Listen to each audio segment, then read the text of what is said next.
talk about accumulation, preservation, and distribution when it comes to the traditional path that most people are kind of stuck on, whether they even realize it or not. I'll jump in here. Hi, it's Amanda Neely from Cincinnati, Ohio. And I was just earlier today listening to Not Your Average Financial Podcast, episode 261 for the 401 OK, not okay, not okay.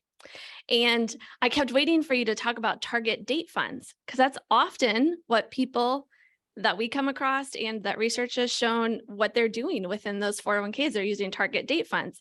If you're not familiar, the whole idea behind these is you pick your target retirement date, and then the portfolio is supposed to automatically adjust as you get closer to retirement to be more preserving of your balances.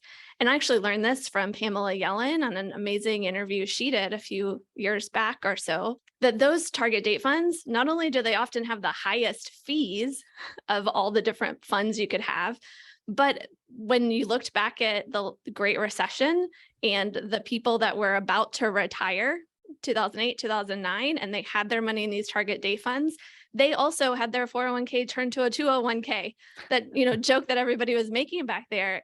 And it was so sad. This fund was supposed to be preserving their wealth so they could retire, and yet it didn't.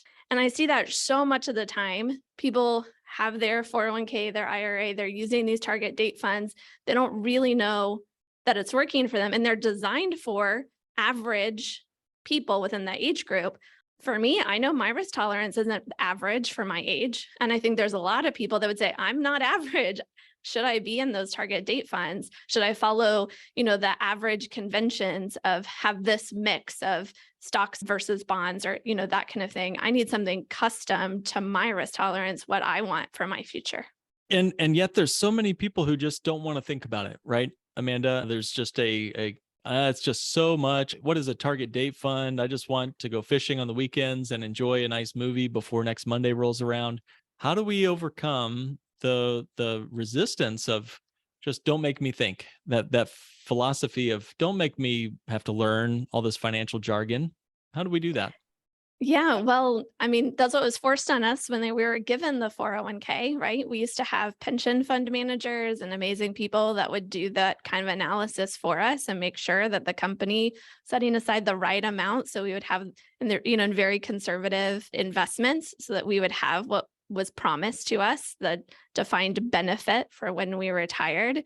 I think it is asking us too much. So we have to say, well, what if I threw the 401k out the window? Or what if I only depended on it a little bit, or maybe that was my money I could afford to lose, even better. And then we build something that we don't have to think about. Maybe we get those really great actuaries in our corner doing the work for us, and we just have to sit there and watch it grow, become more and more efficient every year. I wonder what that would be. Yeah, you're really helping us understand that there's something beyond just the traditional way of doing things, Amanda.